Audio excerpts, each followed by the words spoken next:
Now you may think, okay, well, that's a once in a lifetime kind of experience, but that kind of a diamond mine discovery doesn't just drop in at everybody's feet. It doesn't drop at anyone's feet. Well, okay, maybe you're not literally digging up the Golconda pink diamond in the backyard over there by the doghouse, but I would still venture to bet that you're overlooking many assets already right here in your sphere.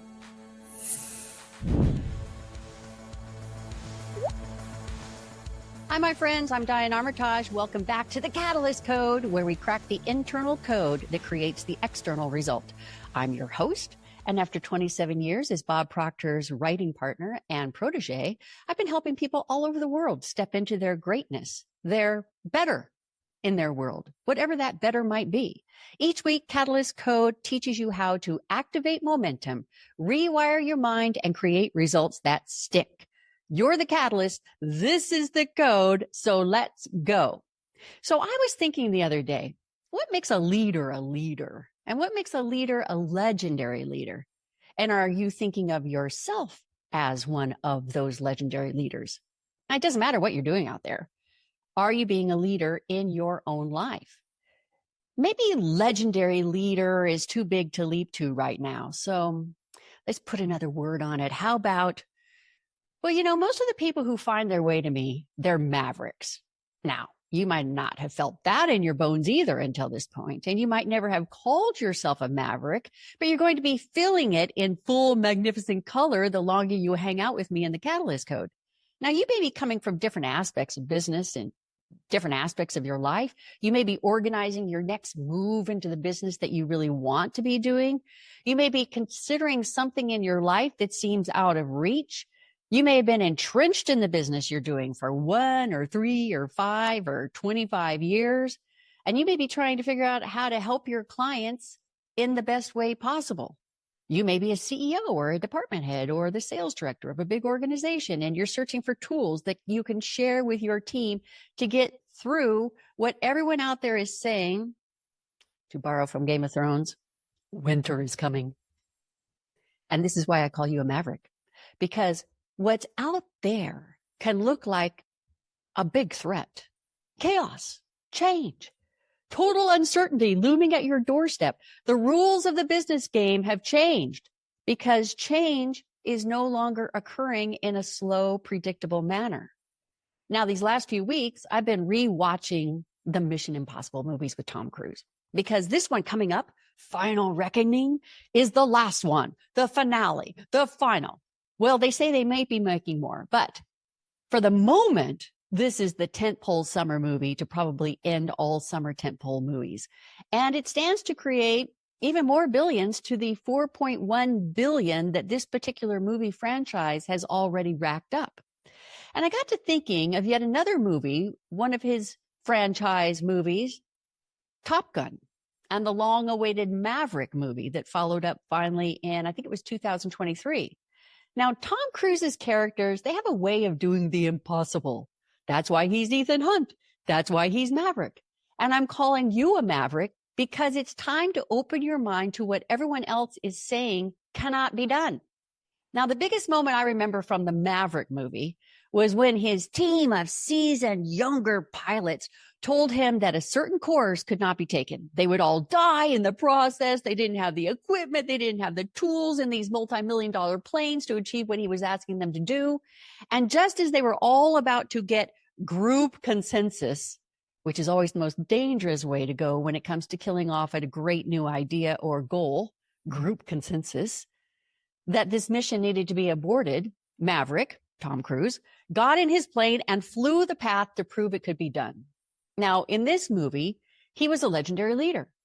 The key to winning today lies in seeing the very same pivotal opportunities in your own business, your own career, your big goals, and then seizing them, flying them, knowing that they're already done deals, proven statistically already done.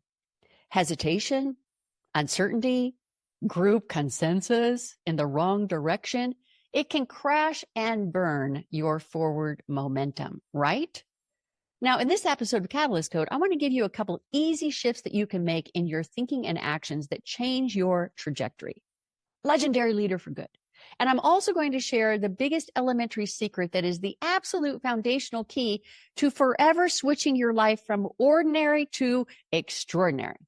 It doesn't matter if it's a business. It doesn't matter if it's personal. This isn't a top secret kind of secret, but it's just so uncommonly recognized and practiced, this really normal thing, that less than 3% of all the people on this planet ever even know that they have every ability and right to pick up this key and unlock their own success kingdom. So what does your success kingdom look like? You know, it's there. It's in that head of yours, even if you haven't given it much space or oxygen because it doesn't seem realistic. Because let's be realistic is not how legendary leaders fly. Now, I've gotten to work with a lot of legendary leaders. Didn't matter if it was Bob Proctor or the Chicken Soup for the Soul guys or real estate franchise company owners and founders or giant e-commerce company. It doesn't matter the industry or the business. Legendary leaders all have this one thing in common. They just all want to help people get to better, help them improve and change their lives in some way. That's what it's all about. What legendary leaders do, it's not rocket science. They're not some kind of gods or goddesses that are out there out of reach. You've got every aspect of the same in you right now. I mean, let's look at this thing. People who find their way to legendary status just know that there are untapped opportunities everywhere. Somewhere along their life's path, they choose to form an assumption about life and their interaction with it. Opportunities are everywhere. And that assumption is different than most people's assumptions. Just yesterday, I was meeting with a new client's team, and they were talking about the founder of the company. And they said, oh, yeah, he's an insatiable optimist. Okay, well, he's an insatiable multimillionaire optimist. Something somewhere in that potion is working. There are hundreds of speakers and teachers down through the ages who insist that a positive attitude will change everything in your life. It will create the success you seek no matter what you seek. And well, it's true, but it's not just about having a positive attitude. I mean, you hear that all the time from all kinds of speakers and authors.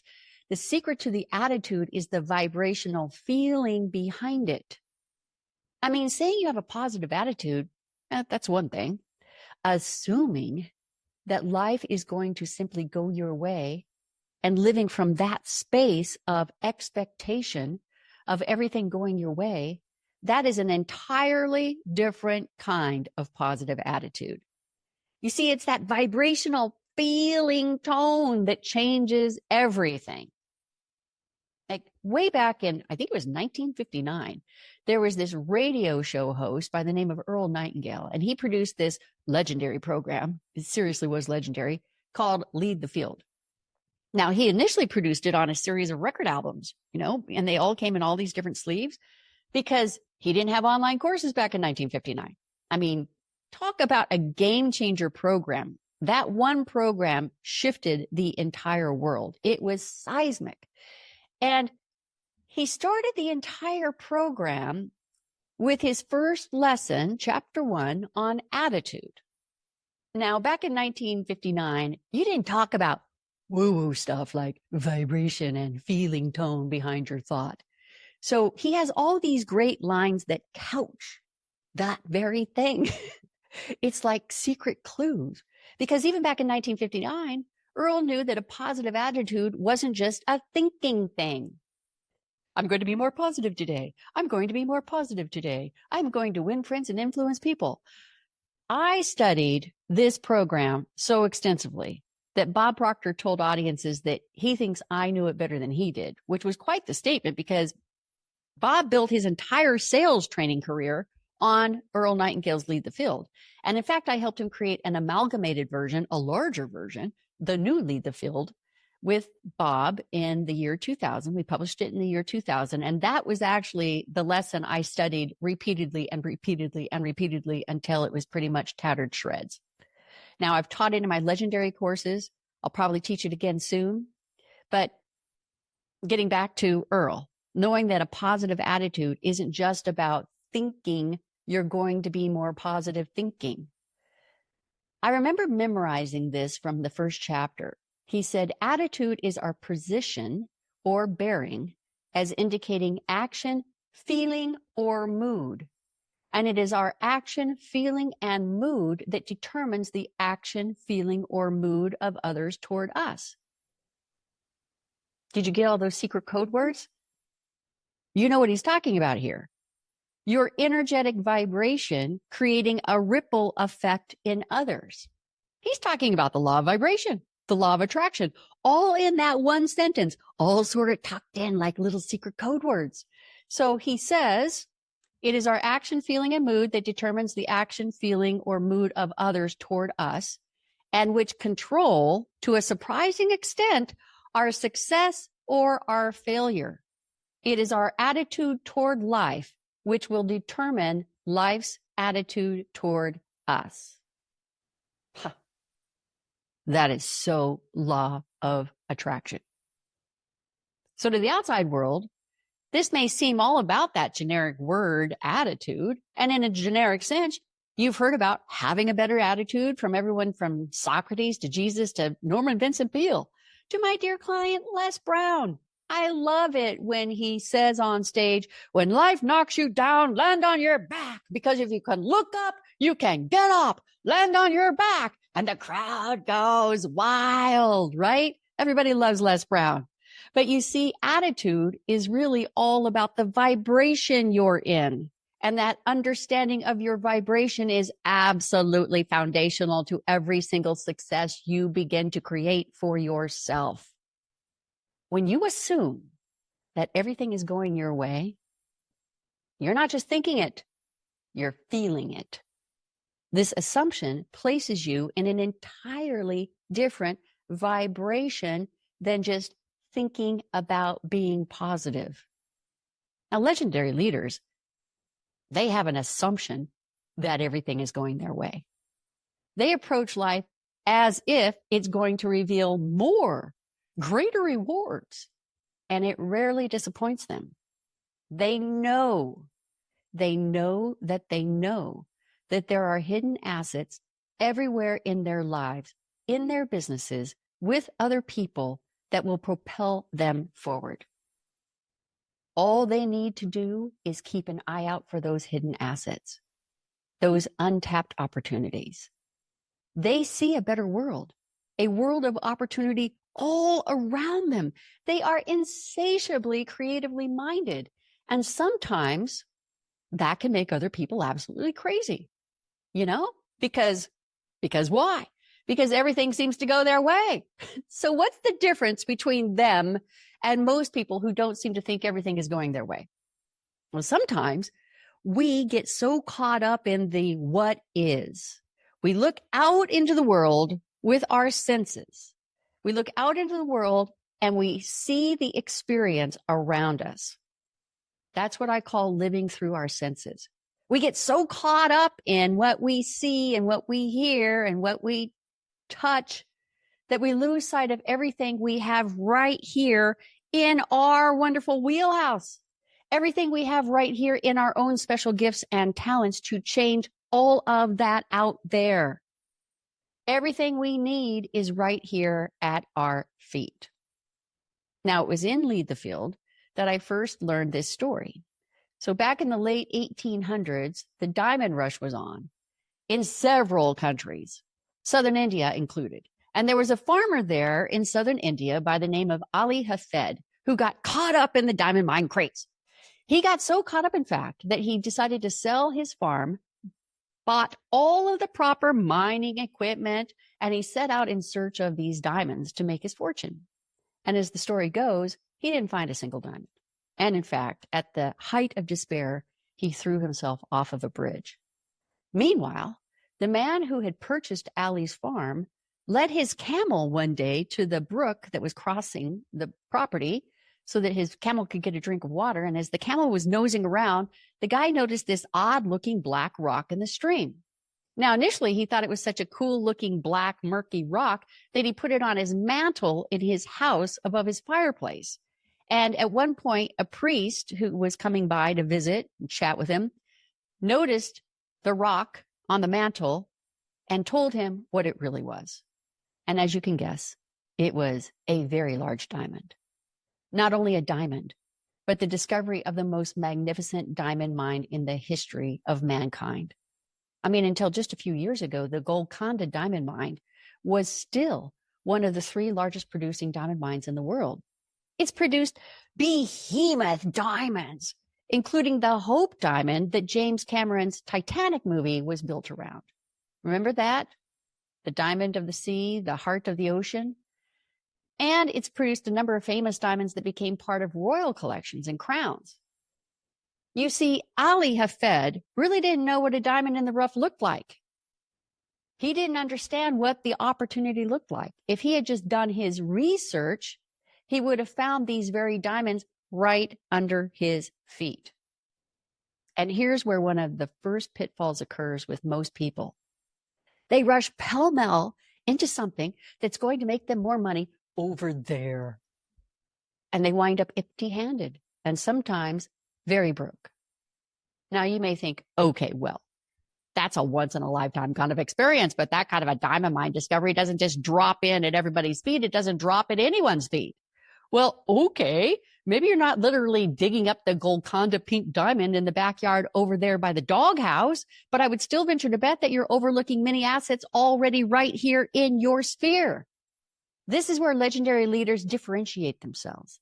They've got the miner's pick and they've got the big miner's hat with a big flashlight thing in play every single day.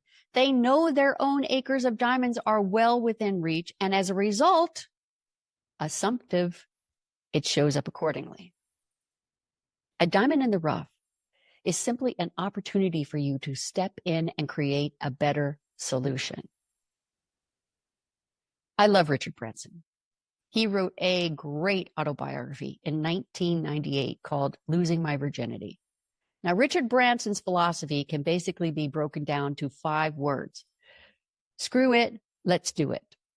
This guy is the only one I ever talk about who repeatedly just walks off a cliff. It's like a daily routine. It's his daily ritual. I mean, from the airline business, Atlantic Airways, to music, Virgin Records, V2, to cola, Virgin Cola, to retail, Virgin Megastores, and nearly 100 businesses, he's known for just jumping because he wants to make it a better experience for people. Now, when Richard Branson started his first business with a few of his buddies, they decided that since they were complete virgins at business, they were just going to call the business Virgin. Since then, Branson has written his own rules for success. Clearly, a global presence. No central headquarters. No management hierarchy. Many of his companies were started as Davids against Goliaths, the entrenched, formidable businesses.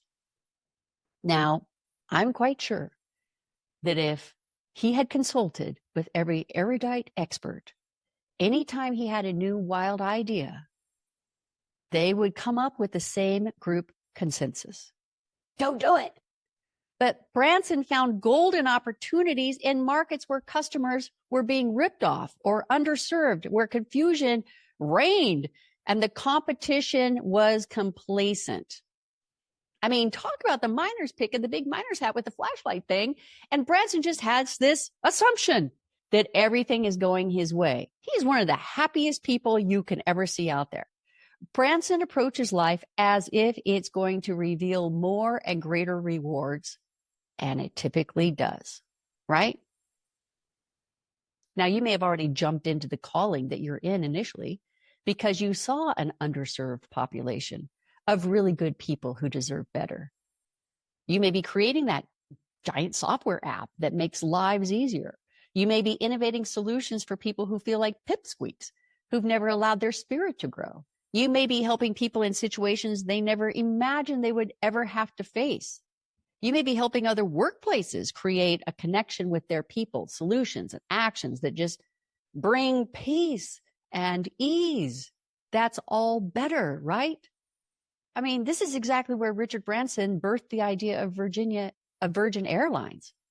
He was sitting on a plane, trapped on a tarmac in the middle of a winter storm, and he was stuck there with everyone else in the plane for hours. Now, you've heard these stories before. You know, they taxi out, then they realize there's a problem or there's a storm, but they think it's going to be fixed soon. They think it's going to pass soon. And so they just leave you all sitting in the tube because they're sure they're going to be able to get on their way. Sometimes that doesn't necessarily happen. And I'll tell you, after hours of sitting in this plane, not being able to deplane and only eating peanuts, Richard Branson had had it. And he said, when I get off this plane, I am creating a different airline.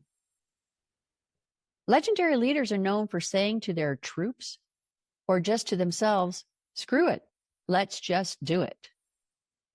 I mentioned one of my favorite songs in my very first episode of Catalyst Code, sung by Will Ferrell, no less, when he says, there's humanity to save. Can we really make a ripple with our feet up while we float, too afraid to rock the boat? If we never test the waters, we'll never know just how far the ripples go. I wasn't singing that in my big, huge singing voice, but you get it. This is where legendary leaders live. They're never putting their feet up to float. They're all about testing the waters to see how far the ripples can go, because there's humanity to save, right? Now that's some vibrational uplift that you've got to love. That goes beyond thinking about having a positive attitude. And this is where you can live. Remember what Earl Nightingale said, attitude is our action, feeling, and mood that determines the action, feeling, and mood of others toward us. Attitude is really all about the vibration you're in, your feeling tone. What you send out energetically comes right back to you in like form. What you're feeling about all the opportunities coming your way, they start showing up at your feet. Acres of diamonds at your feet. All it takes is a change in attitude. But now you know that the change in attitude is not a thinking thing. It is a feeling, assumptive, acting from, acting as if all of the opportunities are there. Everything is going your way. How would your life change if you began to simply assume that new opportunities are showing themselves every day? To simply assume that everything is going your way. How about you get out there and try it this week? That's it for today's Catalyst Code. Please like, kindly subscribe at my Diane Armitage YouTube channel. And please share this with friends who also need to be reminded, you are the catalyst. Maverick, legendary leader, all wrapped up in one. I'll see you next week.